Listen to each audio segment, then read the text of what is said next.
G'day, dear viewers, and thank you for your company once again here on truth2u.org. That's truth number 2, letter u.org. I'm Jono Vandor, and joining me from the Horeb Institute in Louisiana is the author of the Moses Scroll, Ross K. Nichols. G'day, mate. Hello, my friend. How are you? It's been a challenging week, hasn't it, Ross? Oh, man. Very, very, very much so. It's been a challenging week. We've been talking about it, obviously, before we went on air now. And before I sat down to chat with you, I actually typed my thoughts out. And what I'd like to do before we actually begin the program is just to go over what I wrote, and maybe we can discuss that briefly. It's not really part of the Torah Pels program, but I don't think it can be avoided. And because it has been a challenging week. Yeah. And all I can think about, and I know that all you can think about, is the brutal assassination of Charlie Kirk. Yeah. And it's affected people deeply, as it should, all around the world. Yeah. And it's just been on my mind. It's been distracting, rightfully so. And I just wanted to say something. And I'd like to begin, Ross, by saying that those who are who've been listening to Truth to You, for a long time, know that it contains a great deal of counter-missionary debate, challenging the claims and the theology of Christianity and championing the Tanakh in its stead, the Torah. Mm-hmm. Sure. And in the past years, studying the Moses Scroll, Ross, and particularly in conjunction with critical scholarship, I have come to realize that both Christianity and Judaism share many of the same challenges. Absolutely. And yet what they have in common, and this is the saving grace of both institutions, is the 10 words. I have come to the realization that it is the 10 words that should be promoted and encouraged in both expressions of faith, rather than, championing one to the exclusion of the other. Yeah. But also to all citizens of countries that proclaim the Creator in the 10 words in their founding documents. It appears to me, Ross, that these founding documents are, if you like, a sort of a Shema of each of these countries. Yeah. And using the 10 words as a basis of law. It's a declaration, and I believe that it's that which forwards their success is the observation of these, and holding these up forwards the success of such nations. And as our document says, as it says in the Moses Scroll, that it may go well with you in the land. I believe that abandoning these 10 words will prove rapidly detrimental to such countries, as is already being proven. I think we can see it happening before our eyes. Sure. And those who seek to tear down these words are the opposition, rather than those who seek to preserve them. It is preserved in Christianity. It is preserved in Judaism. It is preserved in the canonical text. It is even more clearly so, is my belief, in the Moses Scroll. Yep. Charlie Kirk was a courageous man who sought with determination to preserve and conserve these words and the values that we derive from them, including Shabbat, by the way. Yeah. Yeah. That was... Yeah. So this tragedy has emboldened me towards the goal, that goal, and particularly in the project that I'm currently working on now that you know about, which finds me deep in the Sermon of the Mount. And I have to say that I think it was also the determination of the historical Jesus. Amen, and brother. I'll have more to say about that. I think you and I will have more to say about that in the coming months, and it might be our focus for some time. But that is what I'm focused on. And all that to say that I think it's important to promote and preserve these 10 words in both these faith expressions. And I know that Charlie as well reached, I mean, a very evangelical fundamentalist Christian man of faith, reached across the aisle to Judaism and found common ground and spoke very highly of Israel and visited Israel and as I say, promoted the Ten Commandments and Shabbat, have a great amount of respect for the man, and this has just furthered me in determination to highlight and to promote and to preserve the 10 words as we know it. Your thoughts? Yeah, I tell you, and I'm so happy to hear you say that, and I'm glad that we're starting the show with this because, it's I went through a very, very tough time for several days, and it's still very difficult when I think about the events of last week. But I can tell you this, what really has inspired me, leaving aside all of the back and forth that is so common in the U.S. at least, and I think all Western nations really, between one side and the other. So, but leaving that aside, what really hit me, because I didn't follow his material that closely, mainly just because my schedule is so busy, but after, and I started watching the videos and I started seeing people that would not have formally been drawn to a biblical expression of any kind. Yep. And these people were reached not by me. They were reached by someone who was willing to courageously go where no one else would go. And he would have these tough discussions, very tough discussions. But then all of that was really just crowned, if you will, when I heard that Charlie has a book coming out called Stop in the Name of God. And so I was made aware that he was actually keeping Shabbat. And I'm not talking about just halfway dabbling. The evidence says that Charlie would turn his cell phone off on Friday before sunset, put it in a drawer, and spend Shabbat with his family, which was another thing that I'm very pleased to say he promoted. Family, the morals, and all of that kind of stuff. So anyway, I ordered his book right away. Obviously, one of how many millions, who knows, but I can't wait. It's coming out, I think, at the end of the year. But I just would concur with all the things that you said. And, I didn't know him, but I tell you, from what I'm watching now, even his opponents, his most staunch opponents, those are some of the most gripping videos I saw, where they said we didn't agree with him on anything. They would fight him in debates, and yet they were broken over it.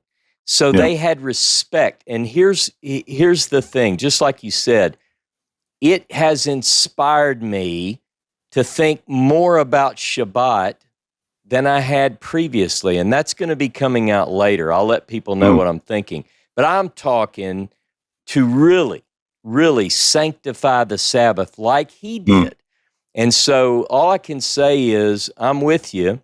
And I agree that our friends in Judaism and Christianity, I think it's going to put all of our people, meaning people of the book, I think it's going to put our faces back in the book and say, how can I be more oriented towards the 10 words? And I think that it's going to sweep this nation and the world. And so I'm pleased to say that, we can even dedicate our show to his memory maybe and just say, hey, let's do it. Yeah, let's do that. So thanks for starting us off like that, man. No, that's all right. I mean, I didn't say anything on Facebook. I've been shocked by it, actually, and it's just, everyone has been feeling it. So I felt that it was appropriate to start the show that way. One more thing. I saw a young Jewish guy a little video that popped up in my feed. You know how Facebook knows what you look for, and Jewish guys and keeping Shabbat, and I get plenty of that. But this one was a young guy who hadn't been keeping Shabbat, Jono, and he said,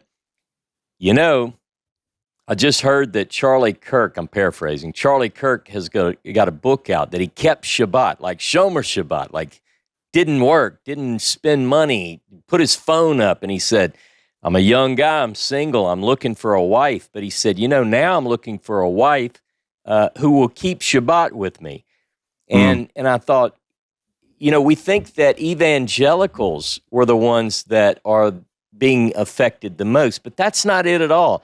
We're seeing people who have been very anti-religion, anti-God, and what they see in him is someone that was a man of conviction, someone who, whether they believe it or not, but I think what we're going to see in a young generation, hopefully all ages, but particularly among the young, is how do I have a relationship with God? And what did he do? Oh, he kept Shabbat. What does that mean? Oh, he's got a book out. Jono, think about the effect, the positive effect for our planet if more people would keep Shabbat. And we ought to be ambassadors for that. So I'm in, man. I'm in. Quite right. Excellent. Moving forward, it is, of course, season 3 of Torah Pearls. And we are now in Nitzavim, which is chapter 29 of Deuteronomy, and chapter 30, a short one, Ross. Good heavens. That's right.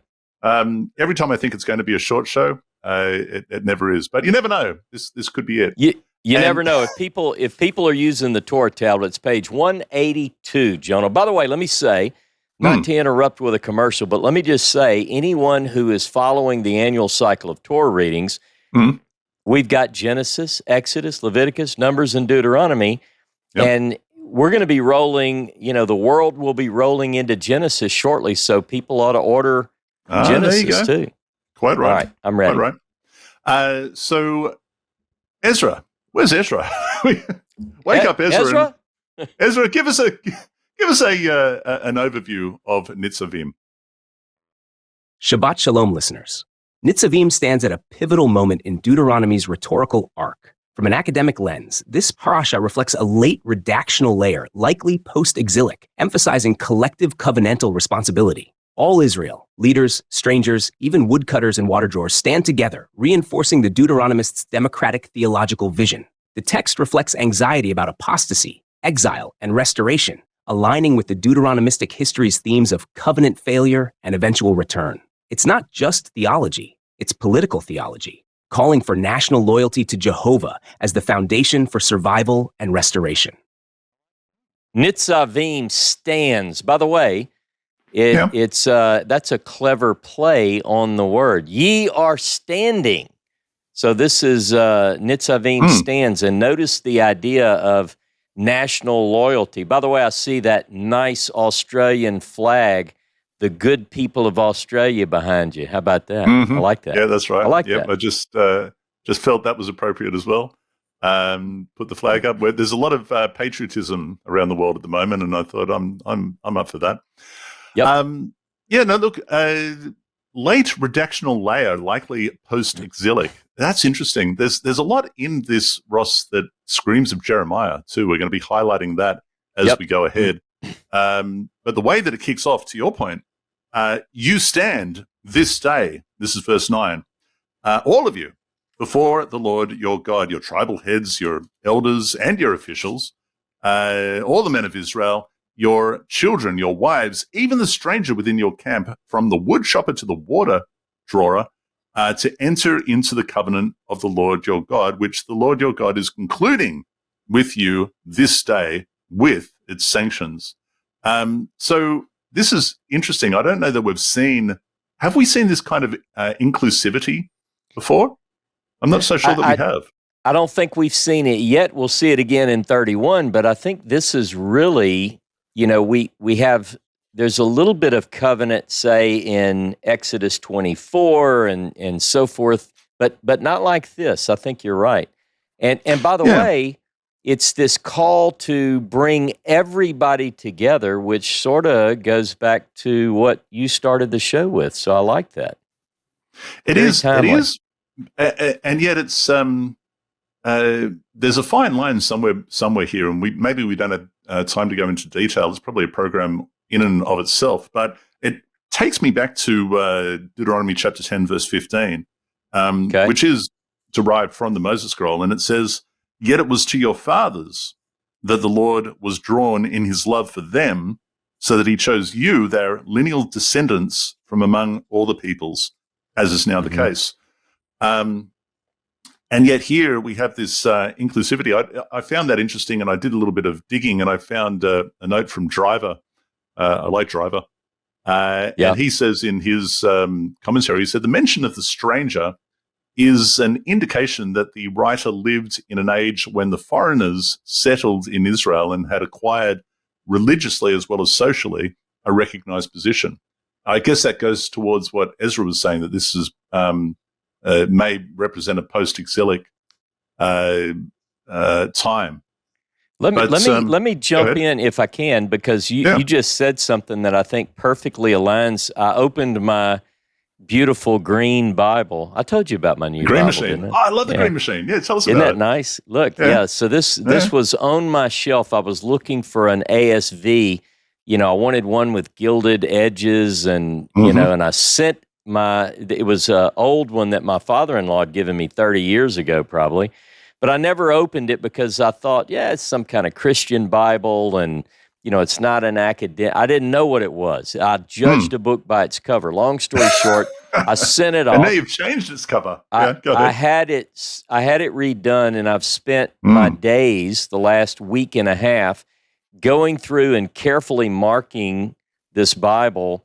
And one of the things that I marked is from Isaiah 56. So if I can just touch on that, because again, if let's say that you and I, Jono, and thousands upon tens of thousands are turning to God, you and I have been around long enough to know that there becomes an identity crisis. Well, how do I fit into this? Should I keep Shabbat? Shabbat is, Charlie had to probably wrestle with that at some point, as many people do. I'm not Jewish.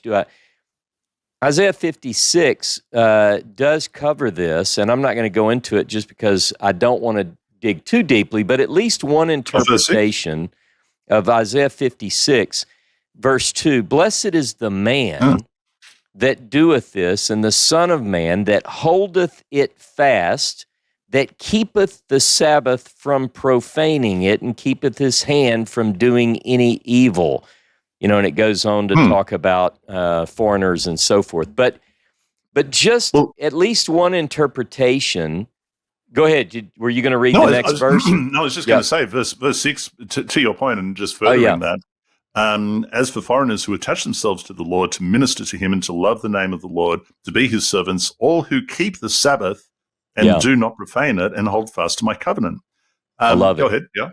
Yeah, I think you're right in reading that. In fact, every time I pick up like Isaiah 56, I think, wow, how do you stop? And you can't just not read all of it. But I encourage our viewers to read Isaiah 56 and think about that. Wherever you're from, whatever orientation in terms of your religious identity, wherever you are, take a moment, think about this, and understand that, at least in this particular passage, there might be people that tell you you can't keep the Shabbat. You shouldn't keep the Shabbat. You should purposely break some rule of Shabbat.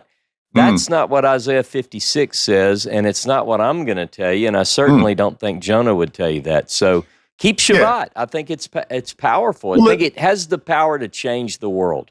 And let's talk about that just a little bit. Obviously, Isaiah and Deuteronomy here is within the context of Israel, and this is the covenant, this is the contract, and these are the conditions. And Shabbat in the Moses scroll is the second condition, is the second word. And regardless of whether you are a foreigner or an eved or a citizen, so on and so forth, you are required to uphold those conditions. As is, and as I started the program, the the declaration and foundations of one's country, if those foundations echo the God of the Bible, the Creator God, and the laws of Sinai, and the importance of what we now call the Judeo-Christian values, I like that. then that is in and of itself a Shema, if you like, and it is a declaration. And I think that we can look back on history and see the way that such nations have performed, and see that God honors that. I can't come away with any other conclusion, particularly now, like I mentioned at the beginning, when we abandon those conditions of such a contract that the hand of God rapidly removes, and these curses that we spoke about last week fall upon us. We need to ensure that doesn't happen, and we have to hold fast to the covenant within our own borders of our sovereign countries, according to the declarations of our founding papers. So that's how I would frame it. Does that make sense? It absolutely makes sense. And one other thing that I've learned from our conversations, we do a lot of things offline. We talk quite a bit. And you've often made it a point that you've stressed, is that if Israel does its job properly, if I can say it that way, this isn't the way you put it, but if they model the way, let's call it, part of that way is to keep the Shabbat. And those nations who see that will say that this is the way that I should live. This is what I should do as well. And the blessings and the benefits come from that. And again, we've got this example all in our news right now of a person who, to my knowledge, has no Jewish heritage, in terms of a physical descent. I don't know, but he doesn't appear to. He certainly wasn't raised in that tradition. And yet, he's written a book about keeping Shabbat. So I think it's a big, big deal. And I didn't really have in my notes to go on and on about Shabbat, but I think this is one of the key things that this conversation has turned into in some ways. So, I agree with you. I do. Yeah. So it goes further. So verse 15, let me jump there. Well, you know that we dwelt in the land of Egypt, and that we passed through the midst of the various nations. Oh, hang on, wait a minute. Am I in the right chapter? Yeah, I am. Okay. But the verses are different in Hebrew and English. Verses are different. Okay, so I'm in the Hebrew at the moment, but it says in verse 14 of the Hebrew, but both with those who are standing here with us this day before the Lord our God, and those who are not with us this day. So it's interesting to try and understand what's being said there. What I found curious was that 1Q5 Deuteronomy of the Dead Sea Scrolls reads a little bit differently, Ross. It says, but with those here with us before Jehovah our God, and also with those who are not here with us today. And so the formula of the first part of the sentence concurs with the second part of the sentence. As we have it in our canonical texts, it's kind of like the scribe came along and said, I can give this a little bit of the amplified Bible treatment here, and I'm going to add those who stand here with us today, just to sort of help us along with understanding what's happening here. But the understanding is that those who are hearing the words of Moses as he's addressing the people, they're standing here with us today. And those who are not. Now, is he referring to those who have passed, maybe at Kadesh Barnea, or is he referring to everybody who is to come? What's your understanding of this passage? I tell you, I've never really thought about the twist that you just presented, and I mean that in a positive way. I've always thought of it as every one of you here, as if Moses is speaking this, he's talking to the group in front of him, but he's saying, I've taken it to mean, and those who are not here, meaning those who will come in the future generations, that this promotes somewhat of a view into forever, ad olam, until an age. So that's the way I've always taken it. Do you think that might be right? Or I think that's probably right. And again, it takes me back to Deuteronomy 10:15 that says, "And your lineal seed after you." So I think that's probably right. I think that's fair. Mm-hmm. So it goes on, and I am going to now, unless you want to highlight. Look, we have in verse 16 stone and wood, silver and gold. This is themes that we find in Jeremiah as well. It goes on and says, "What is?" Just by the way, here we are in 17. Poison, weed, and wormwood. What do you have in the Torah tablet? I have gall and wormwood. I'm looking at the ASV, gall and wormwood. Lest there should be among you a root that beareth gall and wormwood. Someone poisonous, bitter. I suppose. Yeah. Bitter and poison. 19 in Hebrew. The Lord will, now again, it takes me back to the Dead Sea Scrolls, Ross, 4Q30, Deuteronomy. Now, I found this interesting. All right. So, and I'm interested to know what you have in your Torah tablet. It says, Jehovah will not pardon him, but then Jehovah's anger and his jealousy will smoke against that man. And all the curses that are written in this book, and we spoke about those in our last Torah portion, will cling to him. That's what it says in the Dead Sea Scrolls. What does it say in your Torah tablet? Close. Jehovah will, this is the ASV 1901, Jehovah, the best translation in my opinion, Jehovah will not pardon him, but in the anger of Jehovah and his jealousy will smoke against that man, and all the curse that is written in this book shall lie upon him, and Jehovah will blot out his name from under heaven. So that's the difference there is the word lie or rest, as it is in some translations, versus cling. And I thought that is so curious because surely when we talk about curses and whatnot, it seems to ring truer to me that cling would be the original word. I looked it up. And so in Deuteronomy chapter 22, verse 6, just a recent Torah portion, it talks about, and we talked about this in detail actually, if you find a bird resting on some eggs and you're hungry, don't take the bird and the eggs, and anyway, so this is the word, the bird rests or lies upon the eggs. It's also in Deuteronomy chapter 33, verse 13, when this is the blessings. We'll get there eventually, the blessings upon the tribes. When it talks about the blessings to Joseph, I think it says, you have some sort of blessing to do with what lies beneath, and that's the word there as well. But cling, we see in chapter 10, verse 20, 11, 22, 13, 4, 30, verse 20, and all of these references are referring to clinging to God, clinging to God, as opposed to, in Deuteronomy, 13:17, 28:21, 28:60. Now, these ones refer to curses, clinging to men, like disease or plagues or curses or even having a curse that you're clinging to, something that is cursed, as would be the case in this particular verse in the Dead Sea Scrolls, seems to be a more original rendering, I would imagine. Interesting. That we have in the Dead Sea Scroll. Yeah, I thought so.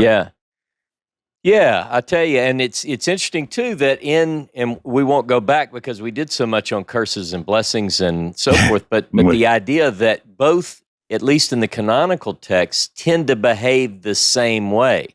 Like, the blessings will chase you down and overtake you, and then also the curses. So it comes down to, at least according to the writer here, what do you want chasing you down? Do you want blessing chasing you, or you want curses chasing you? It's kind of, you choose which is the message of Moses, the canonical Moses for sure. And I guess in the Moses scroll, it's like you have blessings on one side, curse on the other. Which do you want? That's right. Pick. There is a white space between 19 and 20, verse 19 and 20. And I know that 29, verses 21 to 27, Baden attributes to the redactor. Richard Elliott Friedman, I think, attributes to DTR2. Remind us, Ross. Yep. Who are these? Yep. DTR2, at least according to some schools of thinking in terms of critical scholarship, this would be primarily a later reworking of the text. So we notice things here, and this is their view when they read this. Like, can I read 21? Please. All right, so the generation to come, your children that rise up after you, and the foreigner that shall come from a far land shall say, when they see the plagues of that land, and the sicknesses wherewith Jehovah hath made it sick, and that the whole land therefore is brimstone and salt and a burning, that it is not sown, nor beareth, nor any grass groweth therein, like the overthrow of Sodom and Gomorrah, I'll talk about that in a minute, which Jehovah overthrew in his anger and his wrath. And it goes on, and it describes a situation that, at least according to some schools of thought, is trying to come to grips, Jono, with the aftermath of the bad that happened. In other words, their view, the reason they come to that is they say, if you take this DTR2 section out, it reads fine. It's still, presenting sort of this choice, but this is, according to them, inserted later because you could look around you and see that Jerusalem is burned. It looks like it's been destroyed, and people are looking at it, seeing it. Why did this happen? What happened here? And so they're trying to come to grips with the aftermath of the destruction of the First Temple period. Remind you of another passage? Does Hit anything me with come it. to mind? All right, Well, so let me read this because this just occurred to me. This is from verse 23. The nations will ask, why did the Lord do this to this land? Wherefore that awful wrath? And they will be told, because they forsook the covenants that the Lord God of their fathers made with them when he freed them from the land of Egypt. They turned to the service of other gods and worshipped them, gods whom they had not experienced and whom he had not allowed them. So the Lord was incensed with that land and brought upon it all the curses recorded in this book. The Lord uprooted them from their soil in anger, fury, great wrath, and cast them into another land, as is still the case, Ross. But that takes me to, just tell me if this is it Jeremiah? Is it Jeremiah 22, verse 26? Well, maybe it's an echo of that. It's actually Jeremiah chapter 16, verse 10. But let's do both of these. Let me read this one first. Yep. Verse 10. When you announce all these things to the people, they will ask you, why has the Lord decreed upon us all this awful evil, this fearful evil? What is the iniquity and what is the sin that we have committed against the Lord our God? Say to them, because your fathers deserted me, declares the Lord, and you followed other gods and served them and worshipped them, and they deserted me and they did not keep my instruction. You've acted worse than your fathers, every one of you, following the willfulness of your evil heart and paying no heed to me. Therefore, I will hurl you out of the land, a land that neither you nor your fathers have known, and there you will serve gods day and night, for I will show no mercy. That is almost, I think, I hear you. A copy. Now, what do you got in 22? Absolutely. Well, it's funny. Yours is much better than mine. Hats off. You win this one. But let me just say, I was looking at the phrase. We get to know the Bible pretty well, and this particular phrase, another land. And I thought, where else have I seen that? And it's in Jeremiah 22, verse 26, is the only other occurrence of this precise phrase. And it says, and I will cast thee out and thy mother that bare thee into another country, same Hebrew, where ye were not born, and there ye shall die. Now, by the way, in context, but here's the deal. People might look at this and say it deals only with Jeconiah or Coniah, as it says in some text. But the plural there, ye, you could say, well, is that Jeconiah and his mom? Well, it tends to denote a plural group. And this, as we know, is what happened. Jeremiah lives in troublesome times when ultimately the entire populace is taken captive. And remember his vision in Jeremiah 31, where he says that Rachel is weeping for her son, for he is not. because he is at the very place in Jeremiah 31:15. I know how the Gospels treat this, but he's at the crossroads, literally, Jono, where the future exiles were gathered up from there and sent off into Babylonian captivity. So it's this prediction that they will be cast into another land, and that's what happened. So both of these texts, and notice, by the way, you went to Jeremiah, I went to Jeremiah, and what we believe, at least from an academic standpoint, for what it's worth, is that Jeremiah and Baruch and or someone that was alive at that time could very possibly be the Deuteronomist or the person who incorporated what they saw on the ground back into the text, and ultimately it became a warning for future generations. So it's a very, very convincing. I'm convinced by it. Very convincing. It's compelling. It's compelling. It's compelling.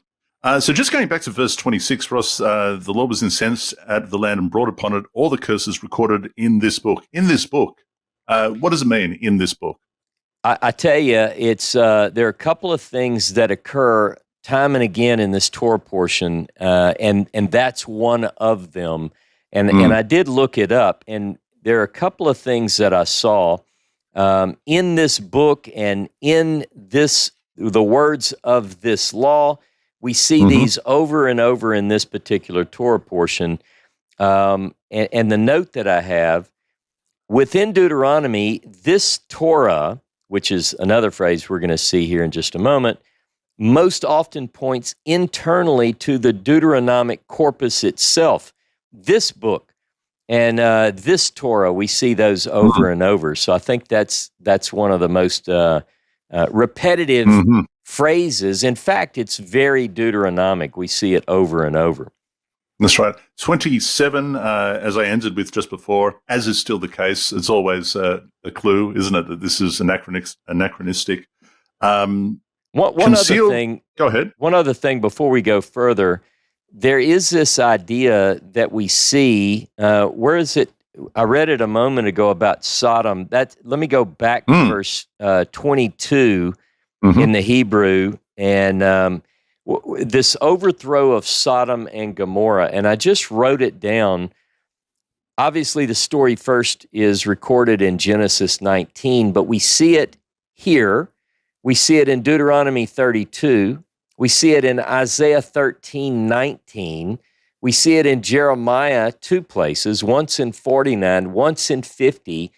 Ezekiel chapter 16, at least metaphorically, or symbolically refers to Sodom and Gomorrah and why the destruction came. And then we see it in the Gospels, Matthew 10, Matthew 11, Luke 17.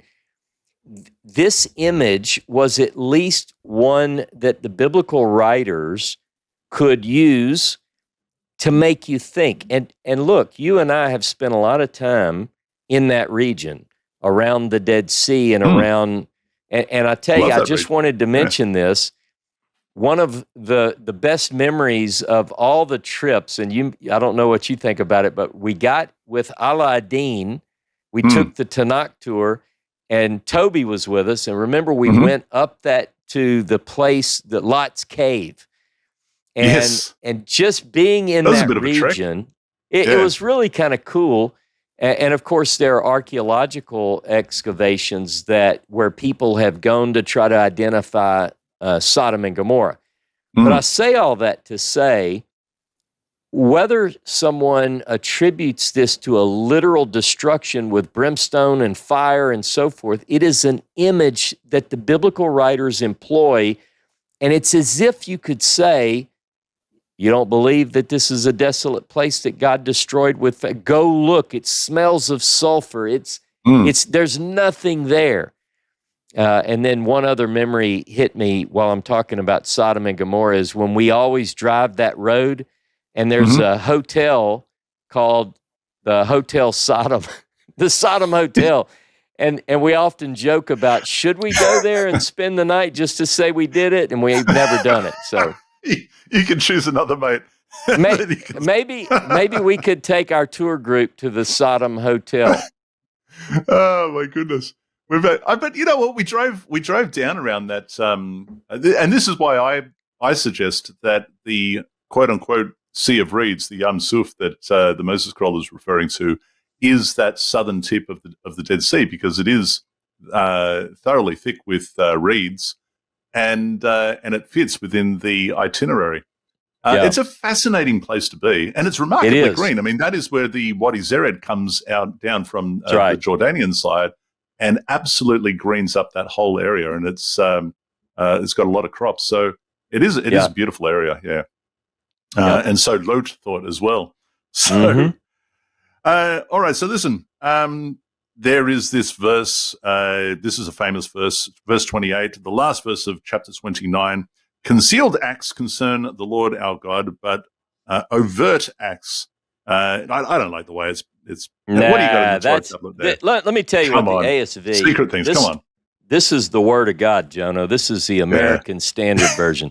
The secret things belong unto Jehovah our God, but the things that are revealed belong unto us and to our children forever, that we may do all the words of this Torah. Again, HaTorah Hazeh, HaTorah Hazot occurs over and over. It's an internal reference to, not to Exodus, not to Leviticus, not to Numbers, but to Deuteronomy and Deuteronomy only.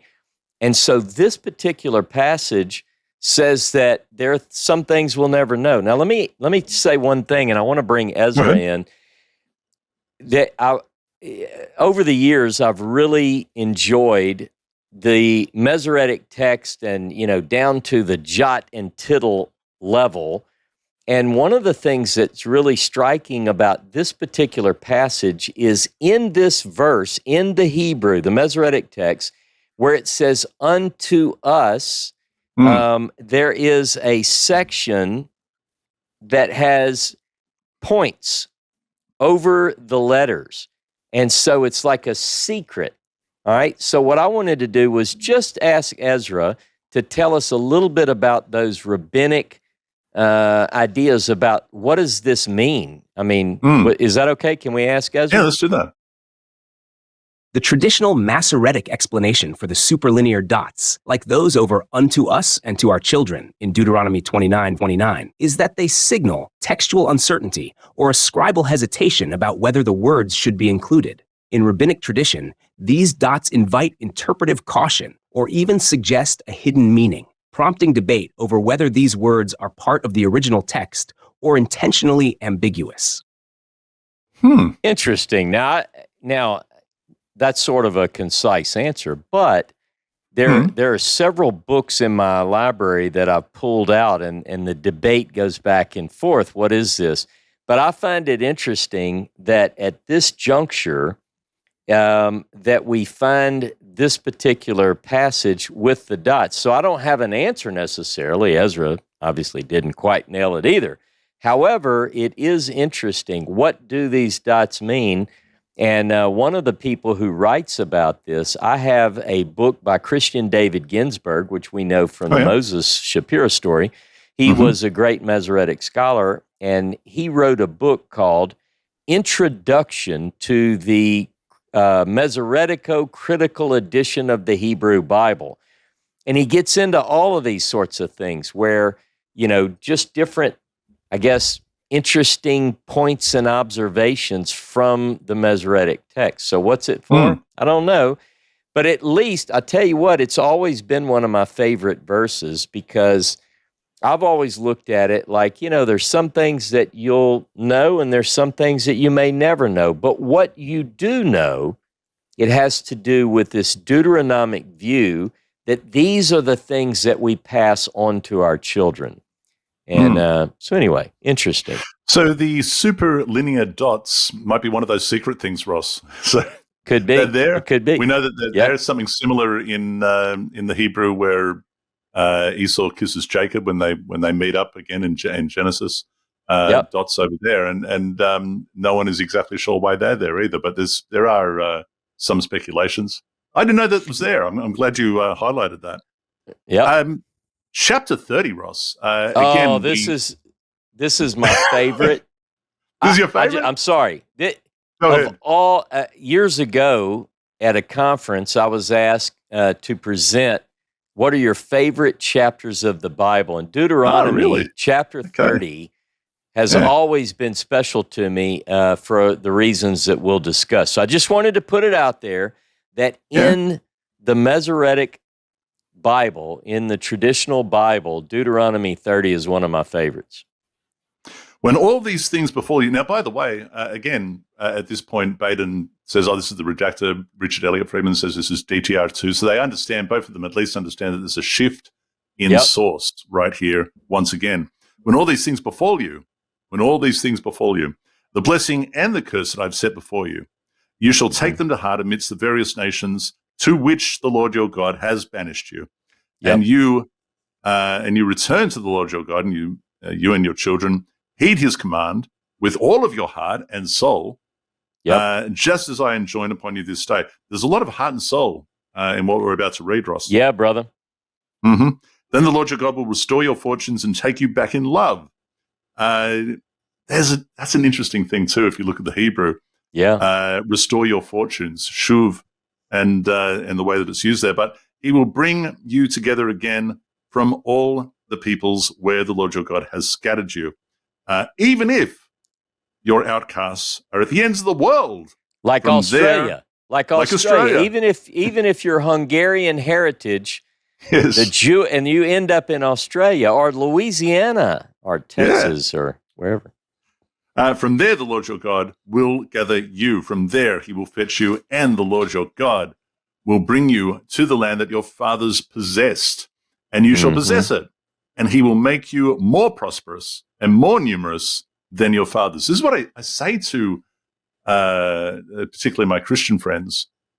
Don't you think that the great Aliyah, the return of the Jewish people to the land of Israel, an unprecedented moment in history, as some say, a miraculous return of the people to the land, is a fulfillment of prophecy? And sometimes their particular denomination won't allow them to, of course, even speculate that, which is amazing to me. And then there are others that say, well, of course it is. Of course it is. Come on, it's obvious. It certainly seems that way, and one would certainly be forgiven for speculating that this is a fulfillment of prophecy. And as you often point out, and speaking of heart and soul, this is something that God says that he will do with all his heart and with all his soul. Yeah. Let me just add, and we've talked about it previously, but Deuteronomy, now this is whoever penned this material or reworked it even. This, by the way, the Moses Scroll includes the phrase heart and soul. It does. So this is an authentic, in my view, an authentic Mosaic phrase, with all your heart, with all your soul. It's your everything. Remember when Josiah is given the scroll that was discovered, which both 2 Kings and 2 Chronicles tell us is the one that Moses wrote, this particular phrase is used. In fact, Josiah is described using this very language. He turned to God with all his heart and his soul and his everything, as it might be put. But just quickly, Deuteronomy we don't see heart and soul in Genesis, Exodus, Leviticus, or Numbers, but we do see it in Deuteronomy. We see it in the Moses Scroll, and we see it in text which are attributed to this person who put this material together finally. And the reason I begin to think, not just me, I learned it first probably from Friedman, but I've come to be convinced of this, is that it so matches what we find in the preaching of Jeremiah that it's overwhelming. And you just mentioned Jeremiah 32, verse 41. Even God is going to do something with all his heart and soul. So Deuteronomy has 9 times heart and soul, heart and soul, heart. Things that you should do, things that will happen. So I love that phrase. Not just that. Let me just take you back a minute, and we go back to chapter 29, verse 27 in the Hebrew, 28 in the English, I think. The Lord uprooted them. Well, that's the only time that it's used in Deuteronomy. Uprooted them, the Hebrew word there. Even in all of the Torah, that's the only time that it's used. But it is splashed all over Jeremiah. Over Jeremiah. So that's another little signature of Jeremiah in the text, I would say. And by the way, on that same note, that passage you just referred to is part of DTR2, according to the scholars, or some scholars, or other scholars may call it by another designation. But again, if you are in the time when God's people are being taken into captivity, the idea is that this so matches. Now, there are two options in all fairness. One option is it said it, and what happened in the days of Jeremiah sees the fulfillment. And we shouldn't ignore that. The other is it matches so closely in language that even if it depicted some horrible event that would come about as a result of disobedience, that it would later be, say, updated to reflect the language and usage of the time, which just so happens falls in the end of the First Temple period. Verse 6, speaking of Jeremiah, this is just another excellent example. And it is absolutely skipped over and destroyed in the Jewish Study Bible. So we might have to see what it says in your Torah tablet. But here it says, "Then the Lord your God will open up your heart and the hearts of your offspring to love the Lord your God with all your heart and soul, in order that you may live." What do you have? What translation is that? That is the Jewish Study Bible. That's the... Close it and put it back on the shelf. Just use it for notes. Here you go. "And Jehovah thy God will circumcise thy heart and the heart of thy seed to love Jehovah thy God with all your heart, with all your soul, that you may live." Jono, this is not the only time in Deuteronomy that we see circumcision of heart. We see it in chapter 10 and verse 16, and then we see it here in 30 and verse 6. Now, there's a slight difference, Jono. In chapter 10, verse 16, the people are told to circumcise their own heart. Here, it says Jehovah will circumcise your heart and the heart of your seed. Now, this is interpretive, but this is me being a man of faith, because I'm not just a critical guy. I mean, I want to look at it from a faith standpoint. It's almost as if one is suggesting that you do the best job you can. You begin to sensitize your heart to these things. And it's here in Deuteronomy 30, which seems to match so closely to ideas we see in Jeremiah's vision of what we might call a new covenant, where God begins to do a work on the heart of his people. It's like wherever you're at in the process of circumcising the heart, God's going to finish. And I know you're probably going here, but I'll just say Jeremiah 4:4 actually says this same thing, to circumcise the heart. And we see other passages, even in the priestly code, where they borrowed this terminology, I think, where it talks about those whose heart is not circumcised. Same idea, right? Sensitize your heart, people. That's what it's saying. Totally agree. And then what follows seems to be, again, a sort of a reworking or a reminder of what we call the consequences of the blessings. We have that here. Where are you at? What verse? Okay. Well, should we read all the way through it? What do you want to do? Well, go ahead and make your point. I think you're just where it says, right. From verse 7, the Lord your God will inflict all those curses upon your enemies and your foes who persecute you.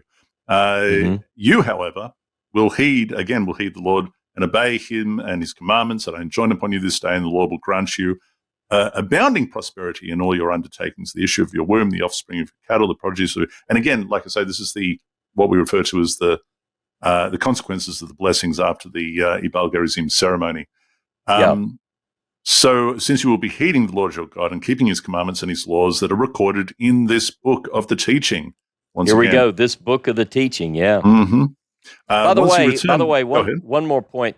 I wanted to bring this up because I think a lot of our Christian neighbors might be looking for something on Saturday on YouTube. They may find us in the New Testament. There is a writing attributed to Paul by many, Romans chapter 2, verse 28 and 29, where it makes the point that true circumcision is circumcision of the heart. And I think a lot of people think, well, the Old Testament, the law talks about circumcision of the flesh, whereas the New Testament talks about circumcision of the heart, and the two twain never come together. But the idea that the writer of Romans chapter 2, he didn't make this up. He may have gotten credit for it in many of the churches. However, this could very well go back to a very ancient idea. In fact, let me just say, Deuteronomy knows nothing of the other kind of circumcision. It only refers to this circumcision of the heart. So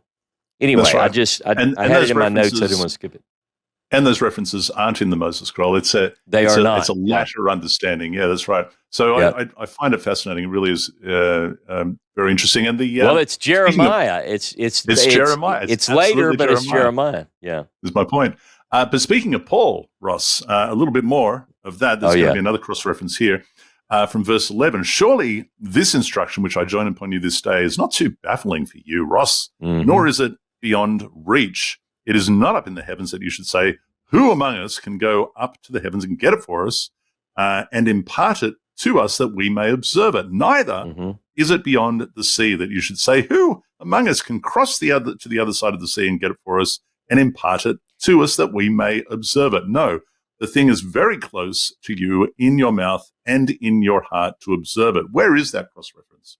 I know exactly where it is, Jono. It's Romans chapter 10, verses 6 through 8. Is that what you're talking about? That's what it is, with a little bit of a difference at the end there. In fact, there's a few interesting differences. What are the differences? Yeah, one of the major differences is here in Deuteronomy, the word is very near to you. It's in your mouth to do it. To do what? All the words of this Torah. HaTorah Hazot, right? Or HaTorah Hazeh, I can't remember. Yeah. But the idea is that this word is very near. It's not too difficult. You can do this and so forth, which is contrary to what many people say. You can't keep it. You shouldn't even try. If you do, you find yourself being cursed for even trying. And man, I lived a lot of my life doing that. And then I said, wait a minute, something doesn't jive here. But Romans says the word is very near to you, and it's something to do about Christ. In fact, who's going to ascend for us? Well, that's talking about Jesus. Who's supposed to come down? That's talking about Jesus. What's the word? That's Jesus. It becomes, in Christianity, there is a total reworking of this text.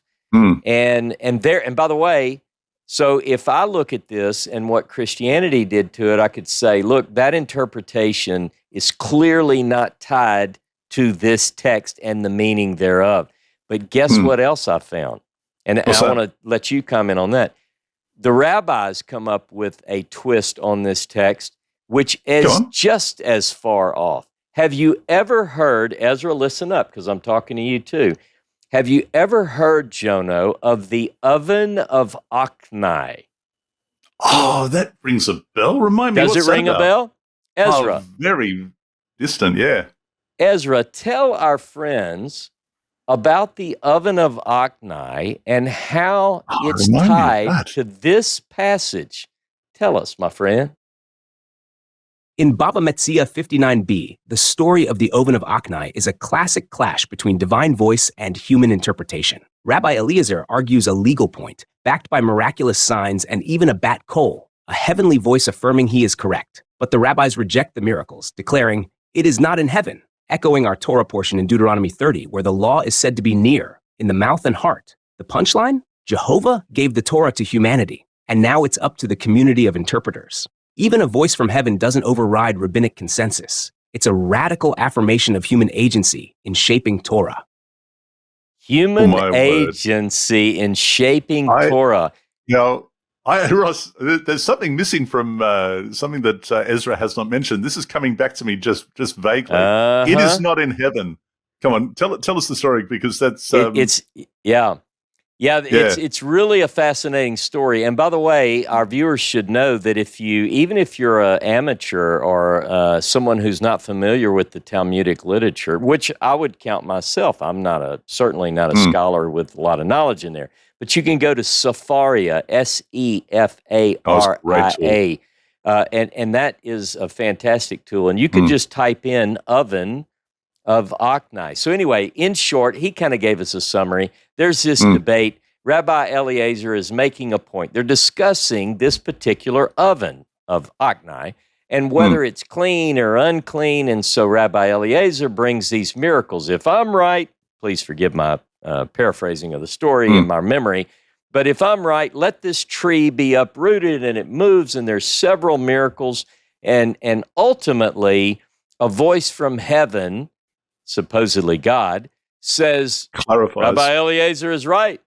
And the rabbis, the authorities, those who sit in the seat of Moses say, we don't have to listen to a voice from heaven because it says this, it is not in heaven. And so Ezra put kind of a very kind spin to it. Yeah, that's right. that it says, well, we have been given the authority. Guess who wrote that? The people who say they have the authority to interpret these things. And therefore, you have to listen to us, not some voice from heaven. So it's interesting, very interesting. So we have, by the way, what this tells us is we have Judaism and Christianity both read the same text, and they come away with things that I think depart from the original intention. Exactly, yeah. Yeah. Well, speaking of departing from the original intention of this text, that takes me to 4Q29 Deuteronomy of the Dead Sea Scrolls, which has an interesting little addition, and I'm curious to see what you think of this. It says, regarding 30 verse 14, but the word is very near you, in your mouth and in your heart and in your hand, that you may do it. In your hand. I looked that up, and that phrase, it's not a stranger to our Torah. We see that a lot I think once in Genesis, where is it Tamar has the staff of Judah in her hand. And she says, look, it's in my hand. Yeah. In fact, it's mostly associated with the staff, particularly in Exodus, Aaron and Moses have their magic stick in their hand. And we have that.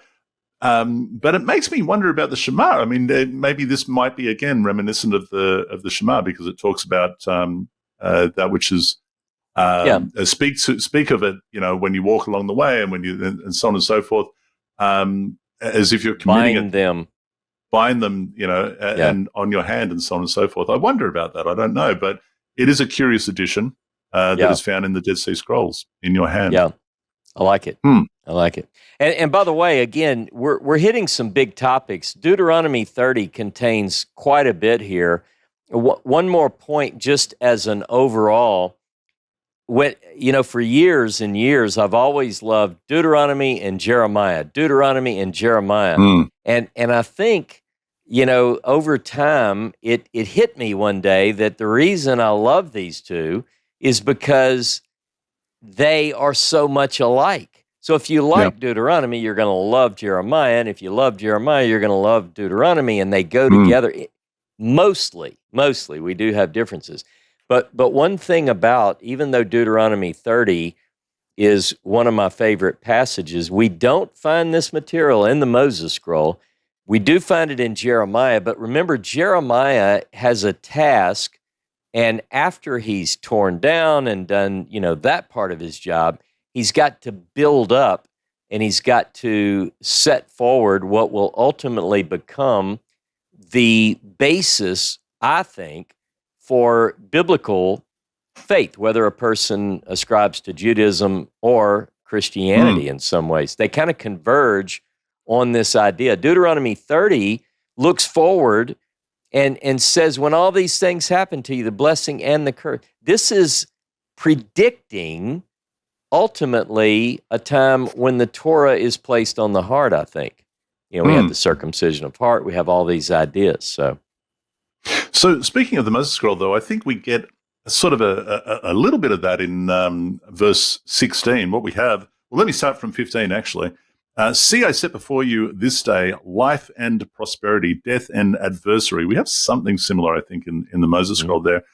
In 16, it says, for I command you this day to love the Lord your God, to walk in his ways and to keep his commandments, his laws, his rules, that you may thrive and increase, and that the Lord may bless you in the land that you're about to enter and possess.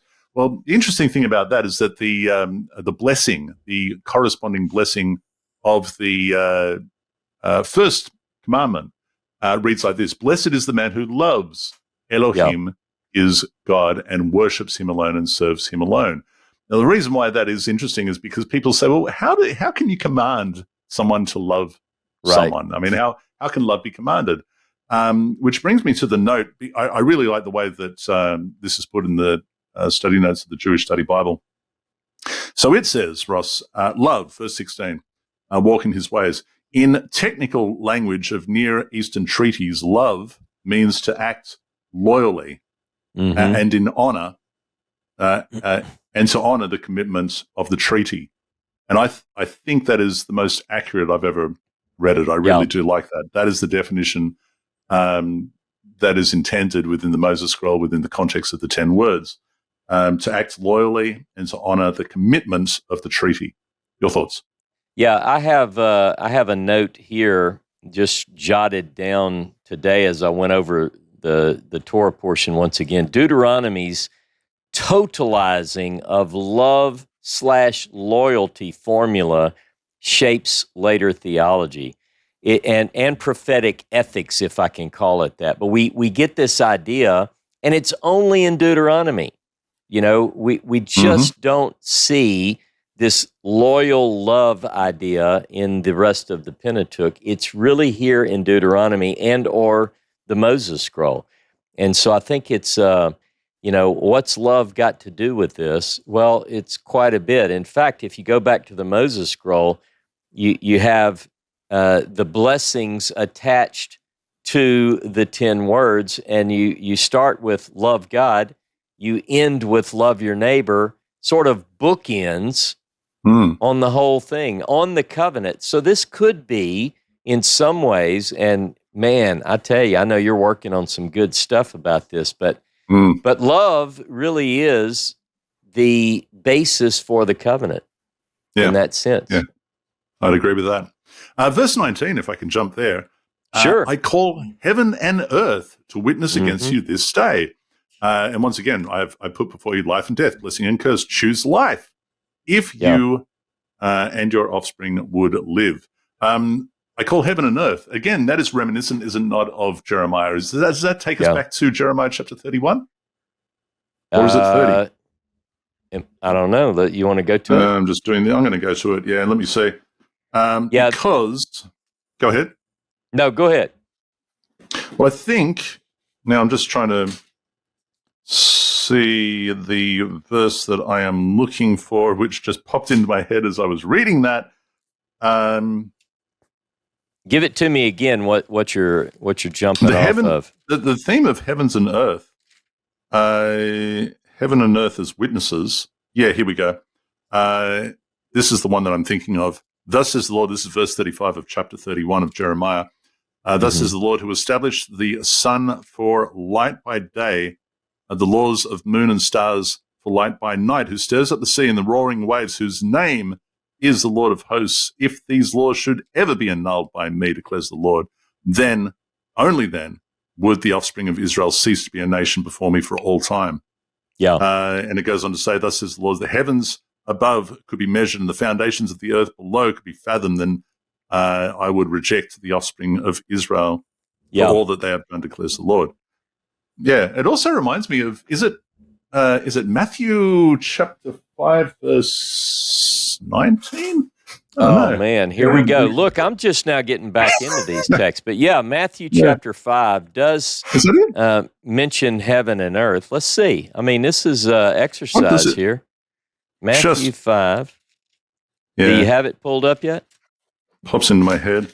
Just grabs one of the Christian Bibles off the shelf. And let me see. Yeah, here it is. Here it is. What do you got? Verse 17, I think this is what you're talking about. Think not that I came to destroy the law of the prophets. I came not to destroy, but to fulfill. For verily I say unto you, till heaven and earth pass away, not one jot or tittle shall in no wise pass. Is that what you were talking about? Yeah. Disappear from the law until everything is accomplished. Yeah. Nice. Yeah, so we Good also deal. see this idea of heaven and earth and them being a witness in Isaiah as well, but we're not going to go into all of that. But the idea, this is very powerful stuff. This Nitzavim is what really sets the stage for an internalization of the Torah. The Torah, as you said in Jeremiah 31 through 34, about the new covenant. I will make days to come, days are coming, says the Lord, when I'll make a new covenant with the house of Israel and the house of Judah, and goes forth from there, where he puts his law on the inside, which we also see in Isaiah 51:7. Those who have the law on their heart.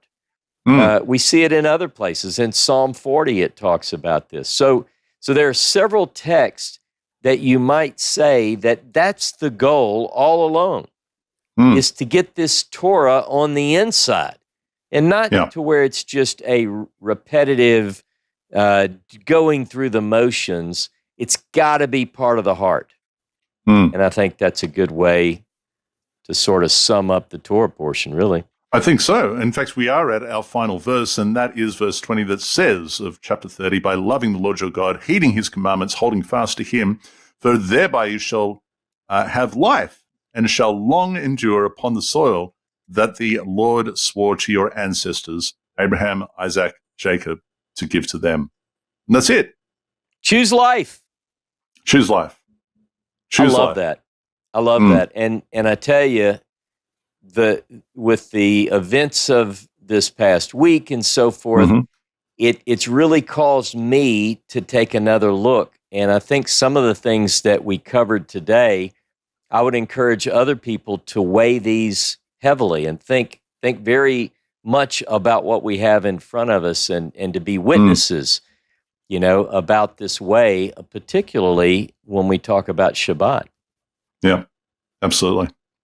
That is our Torah portion, and we will be back this time next week for Vayichel, which extends from chapter 31. Boy, we're getting close to the end, but we're not quite. We're getting close. That's right. Is it a double Torah portion next week? I don't think it is, because, as you know, anyway, we're continuing on. Hold on. Go on. I have a calendar.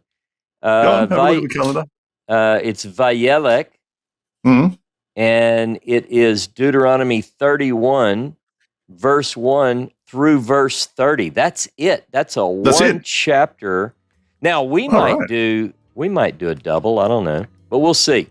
But we're definitely going to be in chapter 31. So nice. Grand. Yep. All right.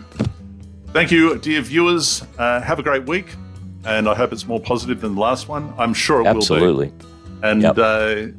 And and we'll be back with you this time next week. Ezra, take us on out. That wraps up this episode of Torah Pearls. Thank you for joining us as we stood Nitzavim together. Don't forget, Ross will be hosting a deeper discussion on this portion, so stay tuned for that. Shabbat Shalom to all of you, and we invite you to join us next week as we open another pearl from the Torah.